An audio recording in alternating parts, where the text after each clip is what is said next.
I don't ever slow up, no I don't take shit. I got no love for the fakeness. If you wanna play tough and wanna hate this, I'll always show up. I don't ever slow up, no I don't take shit. I got no love for the fakeness. If you wanna play tough and wanna hate this, I'll always show up and make a statement. I don't ever slow up, no I don't take shit. I got no love for the fakeness. If you wanna play tough and wanna hate this.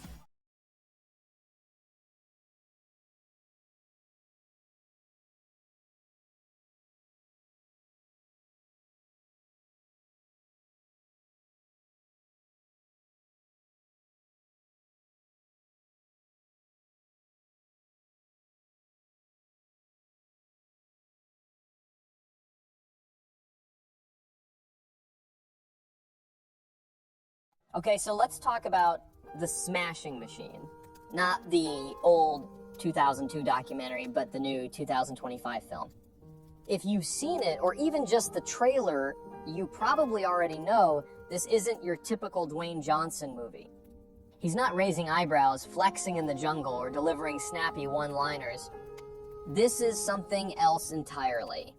The movie hit theaters on October 3, 2025, and if you haven't watched it yet, just know this, it's not here to make you cheer. It's here to make you sit with discomfort, maybe even squirm a little, and ask yourself how much pain a person can carry behind the image of a champion. Because The Smashing Machine is not about glory. It's about survival barely. At its core, this is a biographical sports drama, but labeling it that almost feels too simple. Sure, it's based on the life of Mark Kerr, one of the most dominant figures in early MMA, but the story this film tells isn't about titles or victory laps. It's about pain, addiction, and the messiness of being human under the weight of expectations, your own and everyone else's. What's it really about? The plot is taken from real life, which makes it all the more painful to watch. Mark Kerr was a college wrestling champion turned undefeated MMA fighter, nicknamed the Smashing Machine for how violently efficient he was in the ring. But outside the cage, he was battling something he couldn't knock out: a serious opioid addiction, deep depression, and a fragile sense of self-worth. The movie doesn't shy away from any of this. It follows Kerr through his meteoric rise in the MMA scene, especially in W.V.C in Japan during the late 90s and early 2000s. At that time, the sport was wild, no gloves, few rules, and almost no regulation. It was a brutal world, and Mark was its king, but he was also falling apart. Dwayne Johnson plays Keir, and not in the way most people are used to seeing him. This isn't an action role. This is a raw, intimate, emotionally torn performance. He's heavier, quieter, and way more vulnerable than we've ever seen him. Honestly, it might be the best work he's done in his career, and we'll get deeper into that in later sections. Where does the title come from? If you're wondering why the film's title sounds familiar, it's because it's pulled directly from the HBO documentary from 2002, The Smashing Machine, The Life and Times of Extreme Fighter Mark Kerr. That doc was a gritty, no-nonsense look at Kerr's life at the height of his career. It showed the fights, yes, but also the loneliness of hotel rooms, the desperation in his eyes, and the pills he popped just to get out of bed. This 2025 film is not a remake, but it definitely builds on the documentary's foundation. Benny Safdie, the writer and director, clearly watched that doc more than once.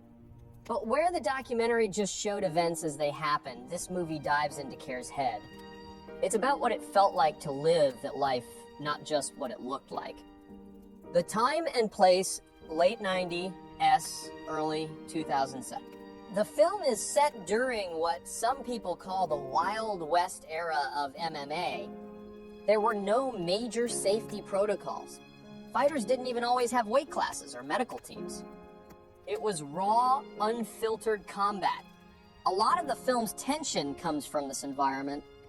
Kerr is thrown into it as an American wrestler with insane strength and discipline, but he's also completely unprepared for what the fame, money, and pressure will do to him. A huge chunk of the movie takes place in Japan, because that's where PRIDE Fighting Championships was based. PRIDE was massive in Japan. Think of it like the UFC, but with flashing lights, fireworks, and love for spectacle. The fights were brutal, but the drama around them was just as intense. The film captures that world in vivid detail. You see the neon signs, the packed arenas, the long hotel hallways, where fighters wait for hours with nothing but their thoughts. The atmosphere is not just background, it's a character. It makes you feel just how isolating and surreal Kerr's world really was.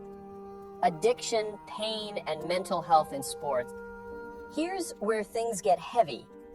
Smashing Machine is as much about mental health as it is about fighting.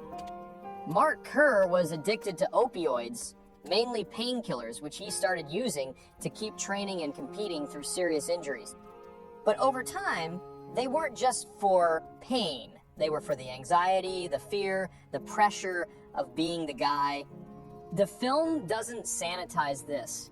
We see Kerr struggle with addiction in private moments, pill bottles scattered in his bag, zoned out nights in hotels, panic attacks behind the scenes.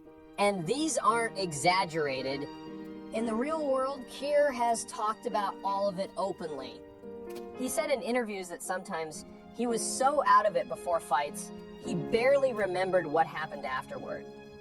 And the movie uses that vulnerability to say something bigger. It's asking, what do we expect from athletes? Are they machines built to entertain us? Or people carrying real pain we just don't see? There's a scene in the film where Kerr stares at himself in a mirror before a fight. He's all taped up, bruised, and trembling slightly. He whispers to himself, I can't do this again. And then the announcer calls his name. That moment is burned into your brain because it's so painfully human. He's a warrior, yes. But he's also just broken. Benny Safdie, the director who knows chaos. Now let's talk about the guy behind the camera, Benny Safdie.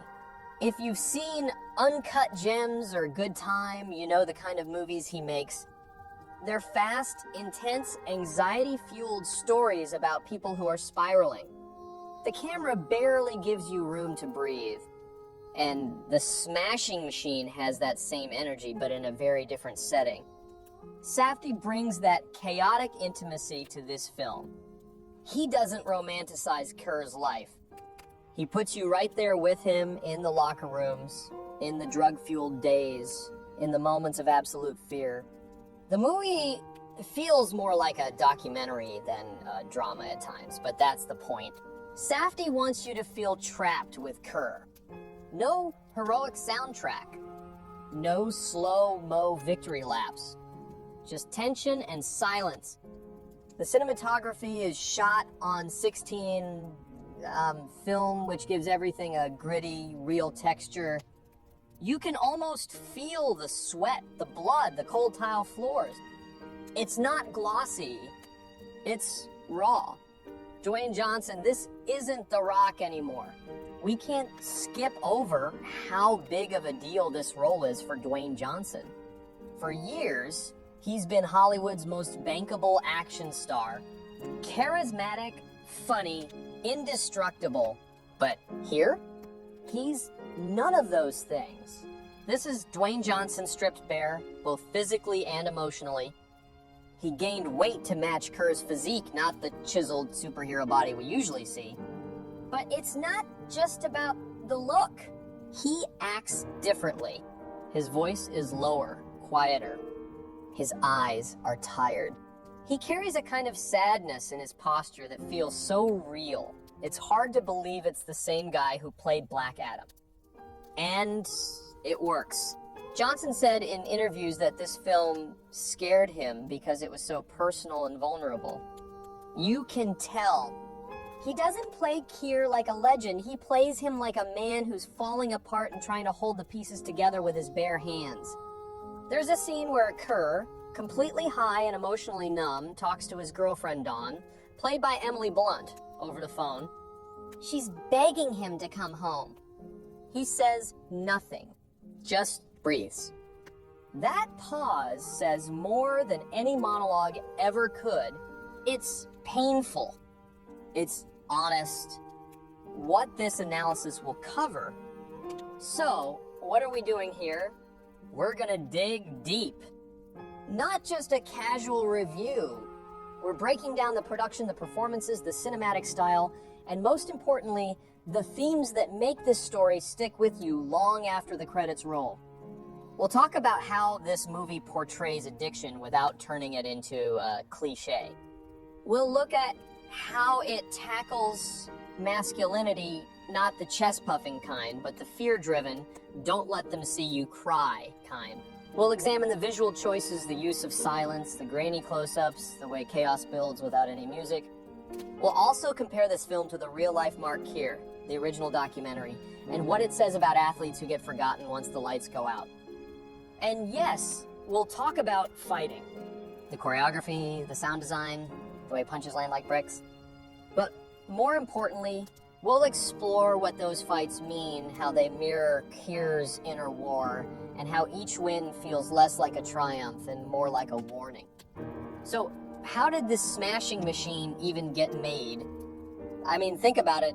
Mark Kerr is not exactly a household name. And this is not the kind of story that usually makes it to the big screen with a $100 million superstar attached to it. But here we are. This movie exists, and the road to making it is almost as intense as the story it tells, where it all started. The idea to turn Mark Kerr's life into a movie actually goes back a couple of decades, right after the original 2002 AGO documentary came out. That documentary was raw. It hit a nerve with people, especially fighters and fans who were starting to see the darker side of combat sports. Even back then, there were talks about a scripted adaptation, but nothing really moved forward. Fast forward to 2019, and suddenly Dwayne Johnson shows up at a press event and casually drops the bomb that he wants to play Keir. Not as The Rock, not in some action-packed reimagining, but in a serious, dramatic biopic that caught a lot of people off guard. Johnson is known for being this super-controlled, polished movie star. Keir's story, it's anything but polished. But Johnson wasn't just throwing ideas around. He'd seen the documentary and it stuck with him. He related to Keir not just as an athlete, but as someone who's dealt with pressure, image, control, and pain. That connection became the emotional core of the project. Enter Benny Safdie. Now, here's where things get really interesting. Around 2023, Benny Safdie got involved not as just a co-writer or consultant, but as the full-on writer, director, co-producer, and editor. If you know anything about Safdie's work, Good Time, Uncut Gems, The Curse. You know what he brings: chaos, realism, anxiety, and heart. His films don't sit still. They put you in the room with messy people doing messy things. Safdie wasn't interested in making a clean, linear sports movie. He wanted to dig into the psychology, the addiction, the trauma, and the deep emotional contradictions in Keir's life. That's when the project really started to feel like something unique. Johnson and Safdie might seem like an odd pair on paper, but that clash is what makes the film work. You've got a commercial megastar teaming up with an NDA chaos director. That tension, that push and pull, shaped everything from the tone of the script to how scenes were shot. 24 steps in. Then comes A24, the studio known for backing some of the most emotionally rich and artistically risky films in the past decade. Think Moonlight, Hereditary, Uncut Gems, The Whale, and Everything Everywhere All at Once. Their brand is prestige meets edge, and the smashing machine fits right into that DNA.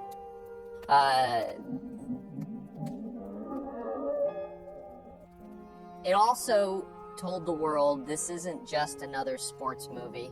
This is a film that's gonna try to say something real, and it's gonna do it in a way that feels raw and unpredictable.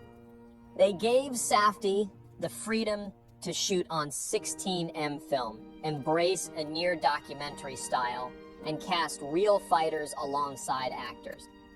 Expectations immediately went through the roof. You could feel it online. The buzz wasn't just about Dwayne Johnson taking a dramatic turn. It was about whether this might be his serious actor moment, the way Foxcatcher was for Steve Carell or The Wrestler was for Mickey Rourke. Casting the machine. Let's talk casting, because this is where the film lives or dies. First off, Dwayne Johnson as Mark Kerr. This is not just a physical transformation, it's a full-blown identity shift. He put on extra weight to match Kerr's 250-plus pound frame. But more than that, he had to strip down his entire screen persona. No charm, no swagger, just quiet pain and inner conflict. And people noticed. The early footage at CinemaCon in 2025 had critics saying things like unrecognizable and career best. There's one moment in particular, a close-up where Kerr is alone in a locker room breathing through pain, trying not to cry. No words, just stillness. That scene alone got people talking Oscar. Then there's Emily Blunt playing Dawn Staples, Keira's then girlfriend. She's the emotional spine of the movie. Her scenes with Johnson bring everything down to a human level. Where Kerr is trying to stay composed, Dawn is exhausted, desperate, angry, and hurt. Their relationship is messy and complicated, but Blunt plays it with such honesty and nuance. You feel everything. It would have been easy to make Dawn just the worried girlfriend archetype, but the film doesn't do that. She challenges Kerr. She calls him out. She tries to love him even when he's barely present. Her performance makes the emotional weight of the movie hit harder. Real fighters, real stakes. And then you've got the supporting cast, which is a mix of actors and real-life MMA legends. That choice gives the film this gritty authenticity you don't get in most sports movies. Bas Rutten plays himself, which is perfect because he was not just Keir's teammate, he was one of his closest friends. Their chemistry in the movie is built on real-life history. Ryan Bader plays Mark Coleman, another pioneer of early MMA and a longtime rival/friend to Kerr. Bader brings intensity to the role and actually nails the mannerisms. Alexander Usyk, yes. The actual heavyweight boxing champ plays Igor Vovchanchin, one of Kerr's toughest opponents. His scenes are brutal and grounded. Satoshi Ishii, Paul Chang, and others round out the roster, making the PRIDE fights feel like actual combat, not staged choreography. The film recreates famous matchups with astonishing detail. The entrances, the pacing, the weird showmanship of PRIDE, they got it all right. But it never feels like the point of the movie. The fights are there, but they're mirrors for what's happening inside Kerr. Research and authenticity. Let's be honest, Dwayne Johnson didn't just roll out of bed and decide to act serious. He put in work. Months of it. He trained with real fighters. Not just on choreography, but on actual ground and pound grappling. He had to move like Kerr, fight like him, even breathe like him. MMA isn't like wrestling or action stunts.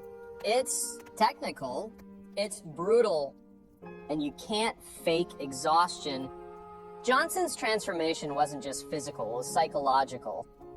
Safdie, on the other hand, dove into research like a documentarian.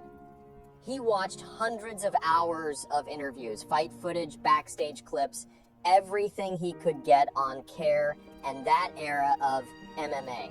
He even met with some of the actual PRIDE promoters and production staff to nail the Japanese fight scenes' surreal pageantry. The result is a movie that feels lived in, not staged. There's no Hollywood shine on the fighting.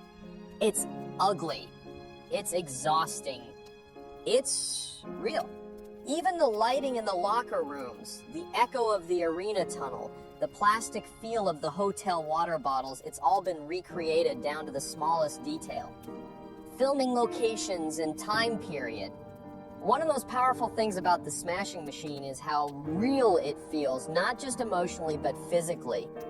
You feel the spaces, the environments, the atmosphere of this strange world that Mark Kerr moved through in the late 90s and early 2000s. And that's not an accident. Every location was chosen with care, and the way they were shot adds to the film's raw emotional power. Let's start with the locations themselves: New Mexico, Tokyo, and Vancouver. On paper, that might seem like a random mix, but in the movie, they come together perfectly to recreate the different layers of Keir's world, the glitz of Japanese MMA, the grittiness of his home life, and the strange in-between spaces where his fame collide with his personal demons. New Mexico, the internal world. New Mexico plays a huge role in the film, but not in an obvious way. It's not there to show off scenery. It's there to reflect isolation. A lot of the quieter, more intimate scenes were filmed in Albuquerque and the surrounding desert towns, where we see Keir at home, or what home even meant for someone like him. These aren't polished, Instagram-ready houses. They're dimly lit apartments, roadside gyms, and motel rooms. There's a dry stillness to it all, like time is stuck. You can feel how far away Keir is from the lights of the PRID ring. The desert becomes a kind of symbol-wide, silent, and unforgiving. There's a sequence where Kerr is just driving through the landscape at night, pills in his system, not saying anything. No music, just the sound of the car. You understand more about his mental state in that moment than in any line of dialogue. Tokyo, the spectacle, and the madness. Then there's Tokyo. The Pride FC scenes were shot on location, or in some cases, carefully matched to actual Japanese venues. And wow, do they pop if New Mexico is silence, Tokyo is noise. Neon, fog machines, screaming fans, and booming announcers. You're thrown into this over-the-top spectacle that was the heart of late 90s Japanese MMA. Pride wasn't just about fighting, it was a show. And that contrast between the flashy performance and the brutal reality is something the film nails. Everything in Tokyo feels heightened, like a fever dream. We're talking choreographed entrances, fireworks indoors, and fighters wearing robes like gladiators. But then you go backstage, and it's a totally different world. You see the bruises, the stitched up eyebrows, the last second pre-fight injections. 1 minute, it's glamour. The next, it's survival.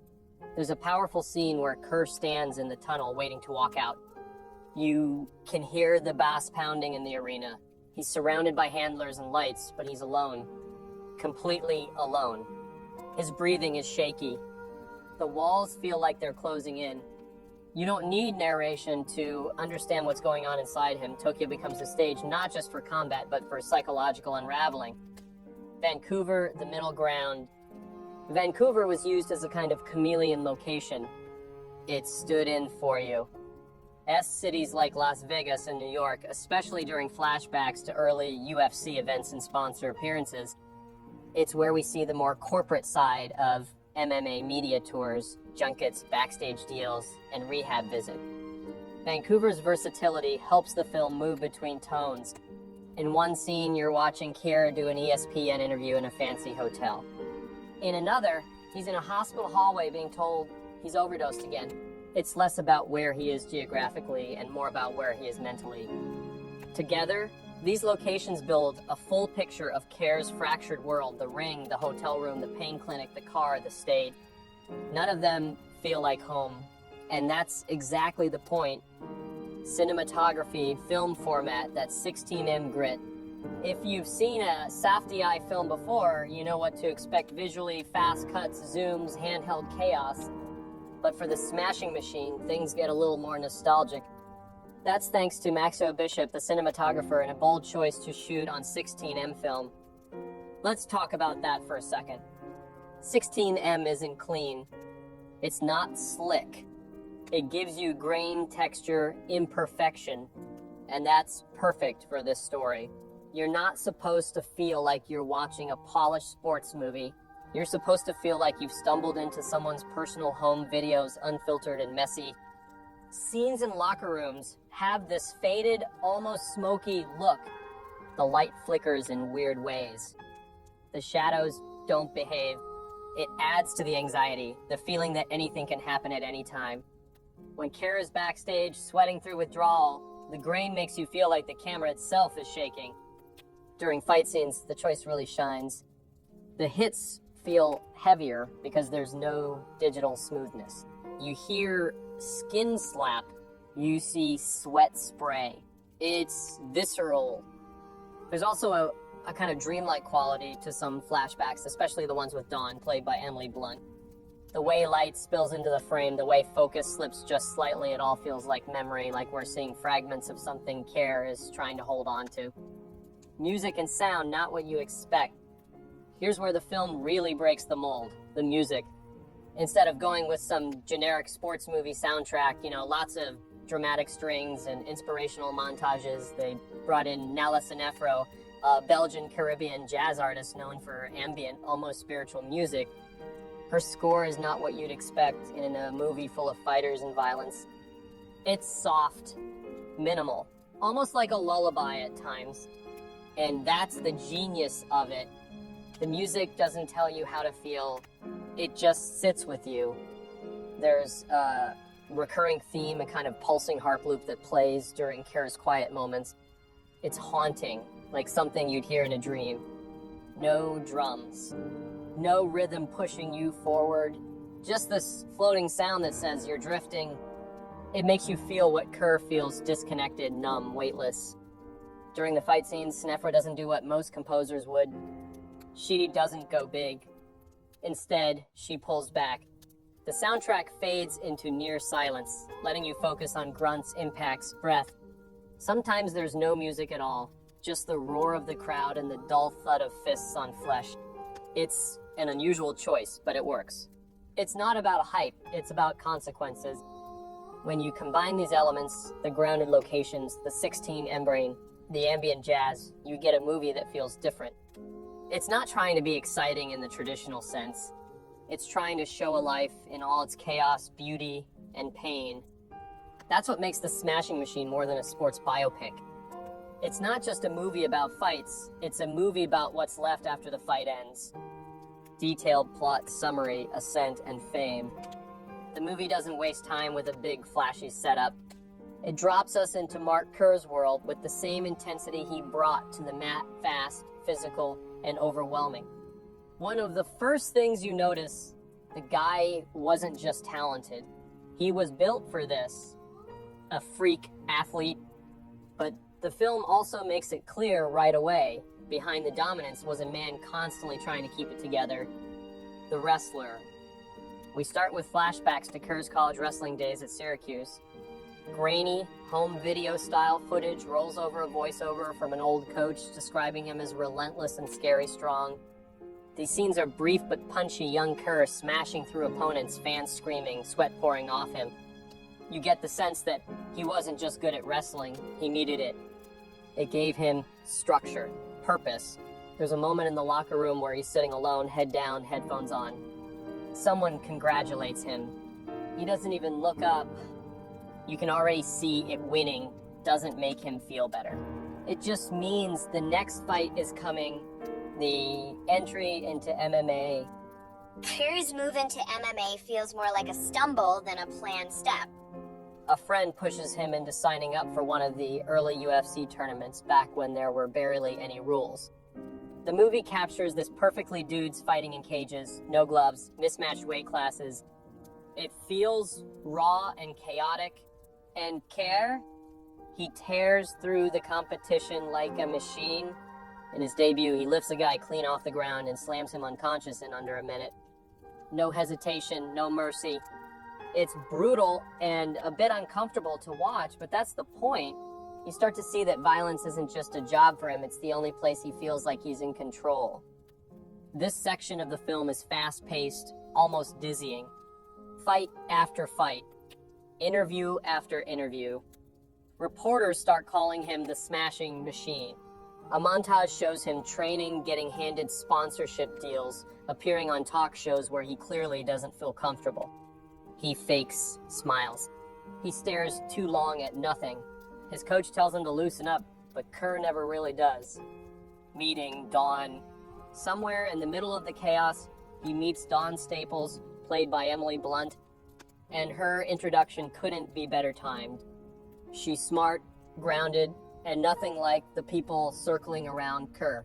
They meet at a gym where she's dropping off flyers for a charity fundraiser. He's sweaty and half delirious after a workout, and she just says, "You look like you need food and sleep." It's the first real human moment he's had in a while. You can see the wall around him flicker just a bit. Their relationship moves fast, not because the film rushes it, but because Kara is desperate for stability. Dawn becomes the one person who sees Mark, not just the smashing machine. She's there at his fights, sure, but she's also doing laundry with him, massaging his shoulders when he wakes up sore, telling him to eat breakfast. She becomes the anchor in his spiraling life, Pride and the shift to Japan. Then comes Pride Fighting Championships, the Japanese MMA league that was bigger, louder, and more theatrical than anything in the States. This section of the movie is pure spectacle. The colors, the lights, the screaming fans, it's overwhelming even to watch. Kerr is treated like a god in Japan. They cheer his name in English. They parade him around on TV. But behind the scenes, it's a mess. Backstage, at Pride events, Kerr is surrounded by handlers, promoters, trainers, and pills. Always pills. His trainer, who's basically also his drug dealer at this point, pushes painkillers on him like candy. Just take 2 before the fight. You'll be fine. Dawn starts noticing the signs, slurred speech, mood swings, nodding off at random. And here's where things start to really unravel. There's a brutal fight scene in Pride where Kerr barely survives. After winning, he collapses backstage, sobbing not from pain, but from everything else. Dawn finds him and says, "You don't even know what you're running from anymore." He doesn't answer. He just asks for another pill. The cracks begin to show. This part of the film is hard to watch, not because of the violence, but because of the emotional damage. Kerr is on top of the world, but he's completely broken inside. He's having trouble sleeping. He's growing paranoid. There's a scene where he thinks someone's spying on him in the hotel room, and Dawn has to calm him down. His coach tries to intervene, telling him to take a break, maybe even quit fighting altogether. Kerr snaps. "Fighting's the only thing I'm good at." You can feel the fear underneath the anger. He doesn't know who he is without it. The painkillers go from a crutch to a chain. There's a sequence where Kerr fights with a broken rib, pumped full of drugs. After the fight, he can't even remember who he just beat. He's slurring his speech in interviews. Pride promoters start keeping their distance. Meanwhile, his relationship with Dawn is slipping. She tries to get him into rehab. He lies. She tries again. He disappears for 2 days. Eventually, she gives him an ultimatum: get clean, or I'm leaving. He says he will, but we know and deep down, she knows it's not that simple. The machine starts to break. By the end of this section, the image of the smashing machine is completely disconnected from the man underneath. Kerr's body is still terrifying, still winning fights, but the man inside is breaking down. He starts talking to himself in the mirror. He forgets basic conversations. He can't stop taking pills, and he can't stop fighting. There's a devastating scene where Kerr watches an old fight of himself on tape. He looks strong, unstoppable. Then the camera pans back to him sitting on the floor, pale, shaking, blood on his hand from punching a wall. He looks nothing like the guy on the screen. And that's the theme that defines this whole act. The higher he climbs, the further he falls. Kerr becomes famous. He gets everything he thought he wanted, and he starts losing everything that actually mattered. As we enter the second half of The Smashing Machine, 2025, the dazzling rise that Mark Kerr experienced begins to fall apart rapidly, and with it, so does the man behind the myth. The pressure mounts, and the cracks in Kerr's life widen. His body, once the epitome of strength and endurance, is breaking down, just as his mind and soul have already begun to deteriorate. This section of the film isn't about the triumphs anymore. It's about what happens when fame, addiction, and emotional devastation collide head-on. Escalation of addiction. By now, Mark Kerr is no longer just battling opponents inside the ring, he's battling himself. The painkillers that once helped him through the physical torment of MMA fights have taken on a life of their own. They are no longer a tool for managing pain. They are the anchor, keeping him tethered to a reality that is falling apart. We watch Kerr swallow pills with disturbing frequency, each one a small escape from the pressure, the emotional numbness, and the fear that he's losing control. In the film, the portrayal of his addiction feels suffocating. There's an unforgettable scene where Kerr, after a grueling training session, is shown popping several pills in quick succession. He doesn't even hesitate. The action is so casual it's almost chilling. He's no longer choosing to take the pills. They become part of the daily ritual, a desperate measure to keep the machine running. At this point, you get the sense that Kerr isn't fighting because he loves it anymore. He's fighting because it's the only thing keeping him from crashing into oblivion. The physical breakdown. Kerr's body starts to show the wear and tear of his relentless career. His once flawless physique is covered in bruises, scars, and the marks of someone who's been at the pinnacle of physical combat for too long. His physical state deteriorates slowly but noticeably.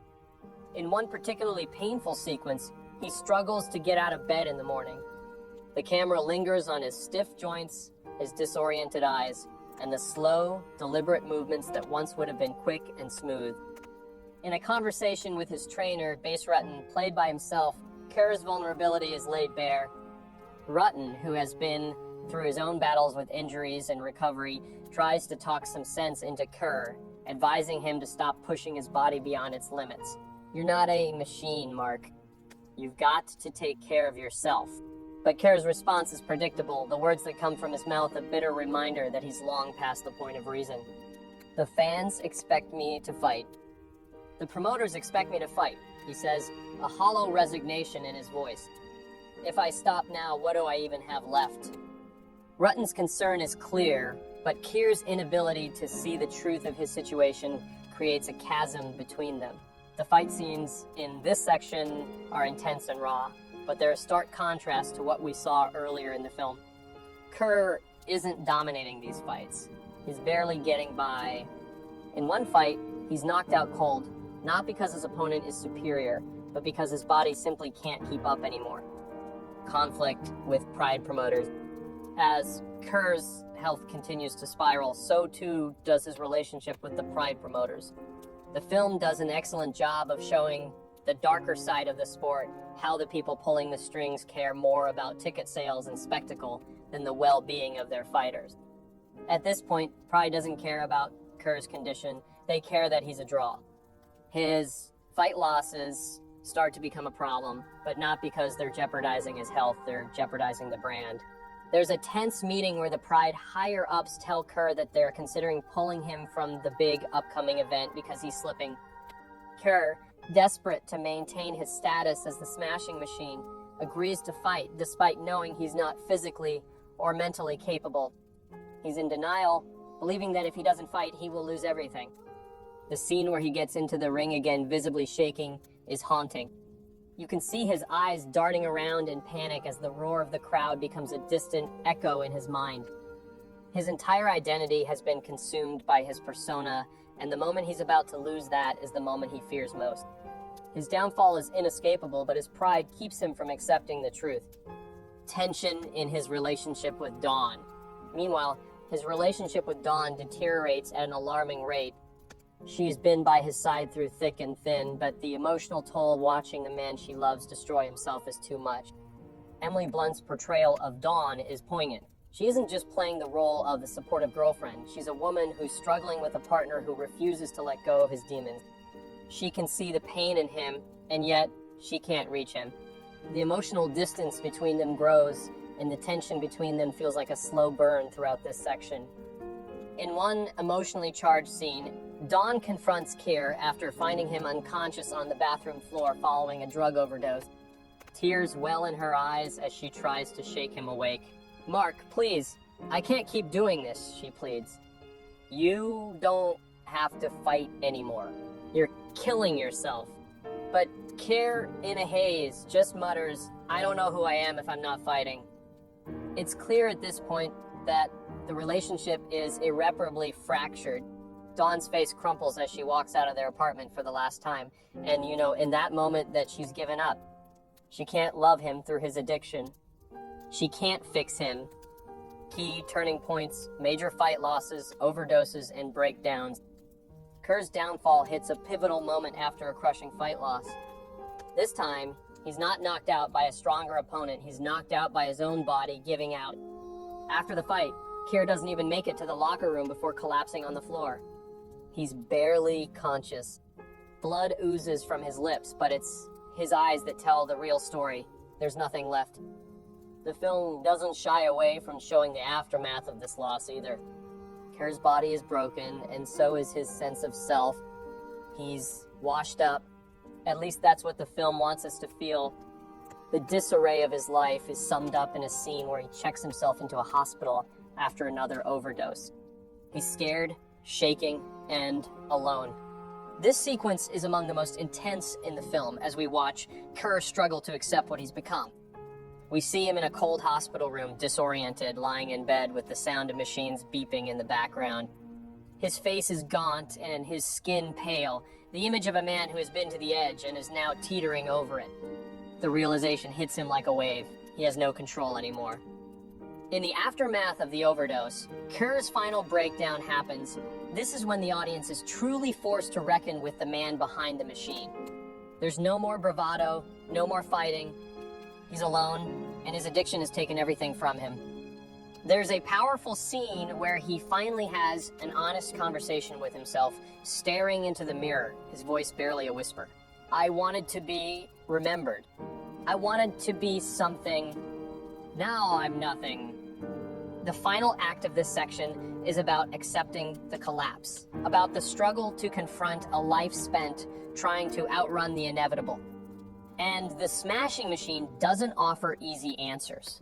In fact, the ending of this portion of the film is more about what isn't said, what we're left to assume after Keir's emotional breakdown. There's no redemption here, not yet. He is, for now, a shell of the fighter who once had the world at his feet. The emotional weight of Keir's fall is carried beautifully by Dwayne Johnson's performance. He isn't just a big guy with muscles, he's a man who feels every ounce of his brokenness, and you see that in every frame. You can almost feel the weight of Keir's decisions pressing down on him as he collapses in the ring, in the locker room, and most painfully, in his own mind. Reflection and reckoning. As the smashing machine reaches its final moments, the film takes a quiet, introspective turn. We move away from the explosive fights and painful crashes of addiction into the slow, unsteady process of reflection and reckoning.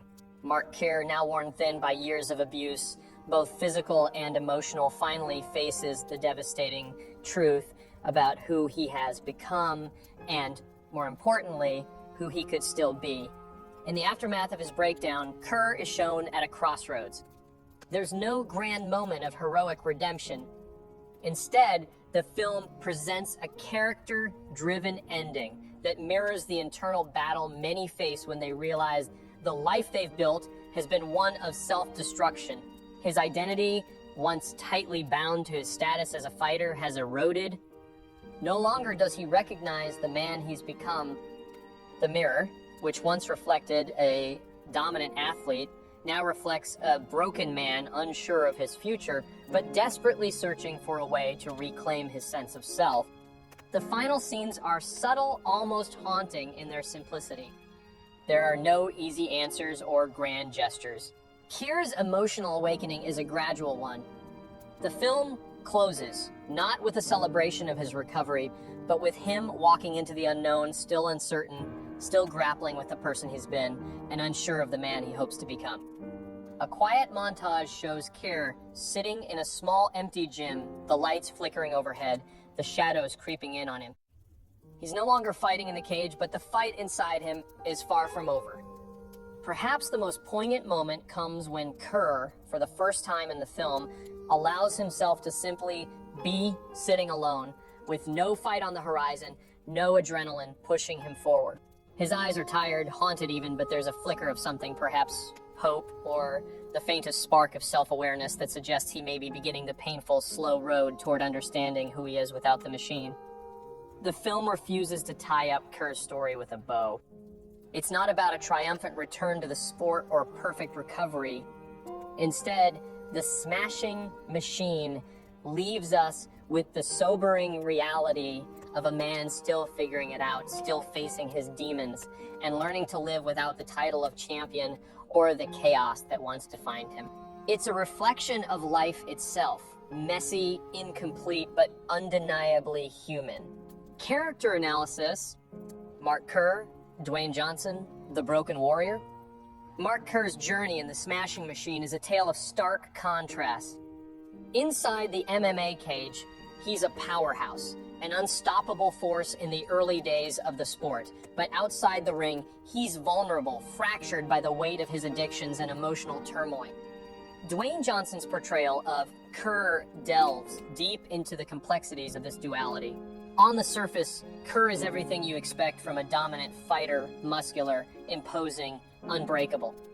But beneath the surface, Johnson masterfully conveys the internal struggle of a man grappling with not only the physical toll of the sport, but also the emotional and psychological scars that come with it. The film highlights Kerr's internal conflict between his persona as a fighter and the man he is when the cage door closes. At his peak, he's a symbol of strength, a man who can take punches, dish out blows, and conquer the fiercest opponents. But outside the cage, he's isolated and vulnerable, haunted by pain, both physical and emotional.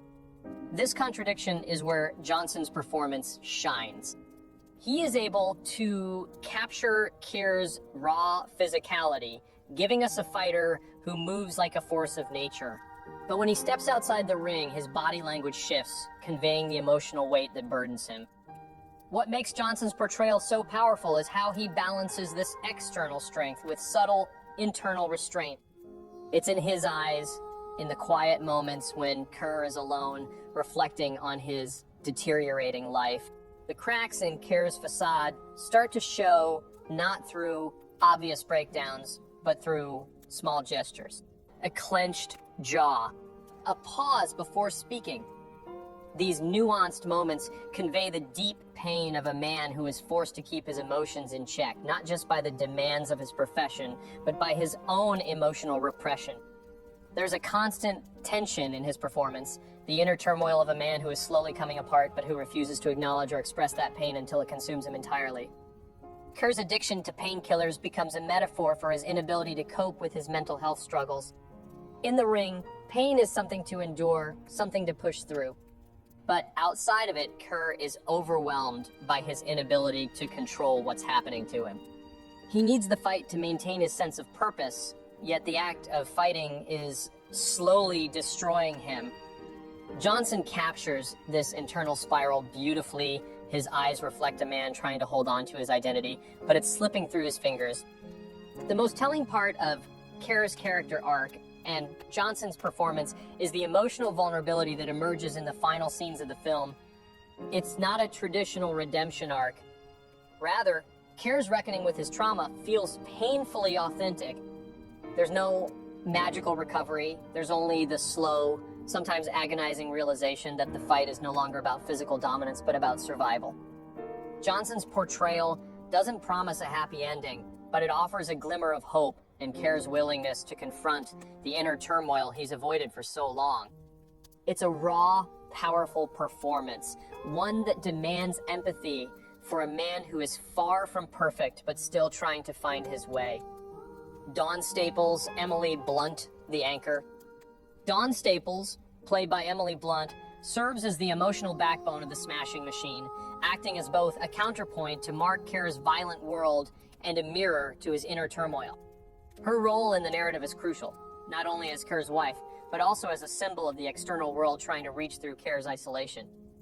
Blunt's performance adds a layer of complexity to the character. Dawn is not simply a passive figure, but a woman wrestling with her own limitations, trying to hold her family together while grappling with the fact that she may never be able to save her husband from himself. From the beginning, Dawn is introduced as the stabilizing force in Kerr's life. She's the one who tries to ground him, who urges him to deal with his pain and addiction, and who wants him to live outside the cage. Blunt imbues this role with an undeniable strength, but one that is tempered by her own helplessness. Dawn isn't portrayed as a saintly figure who can do no wrong, nor is she a damsel in distress. Instead, Blunt's performance is rooted in realism. She loves Mark, but she's constantly caught in the heartbreaking reality that no matter how much she loves him, she cannot fix him. The pain of this realization is visible in every scene where she interacts with him. One of the most powerful aspects of Blunt's performance is how she shows Dawn's struggle with her own feelings of powerlessness. She's not the hero in the traditional sense. She cannot rescue Kerr, no matter how much she wants to. Instead, Dawn becomes a mirror for Kerr's own personal battles. Just as Kerr's addiction isolates him, Dawn's attempts to support him only seem to push him further away. There's a poignant scene in the film where Dawn desperately tries to reach him to break through the wall he's built, but Kerr, unable to face his own demons, shuts her out. Blunt conveys this moment with heartbreaking authenticity. It's a moment of quiet devastation, one that highlights how Dawn's role is not to save Kerr, but to stand by him even when it seems impossible. Her performance captures the tension between love and frustration. Dawn's love for Mark is clear, but it's her frustration and exhaustion that resonates the most. In many ways, she is a symbol of the emotional toll that addiction takes on those around the addict. Blunt doesn't shy away from showing the cracks in Dawn's facade. She is worn down, but her love for Kerr keeps her tethered, even as she questions if her support is doing more harm than good. Dawn's complexity is evident in the moments when she chooses to put herself first, when she steps away from Kerr, not out of anger, but out of self-preservation. Blunt plays these moments with grace, allowing us to see Dawn as a woman who, despite her deep love for her husband, understands that sometimes letting go is the most loving thing you can do. These moments of self-awareness are powerful, and they serve as a reminder that love, no matter how deep, is not always enough to heal someone who isn't ready to heal themselves. In the final moments of the film, Dawn's role shifts slightly from the emotional anchor to the embodiment of the life Kerr has the potential to rebuild. She's not just the one who stays behind to clean up the mess. She's a woman who is reclaiming her own life, finding a path forward, independent of Kerr.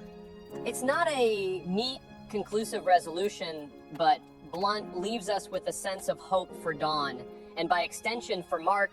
Her performance highlights not only the emotional devastation of Kerr's addiction, but also the quiet strength of a woman who refuses to be consumed by someone else's darkness. Blunt's nuanced portrayal of Dawn Staples is the emotional heart of the Smashing Machine. She is not simply a side character in Kerr's story. She's a fully realized person with her own struggles, desires, and limitations. Through Blunt's performance, Dawn becomes more than just a supportive wife. She is the emotional anchor in a story about pain, loss, and the struggle to hold on to love when everything else is falling apart.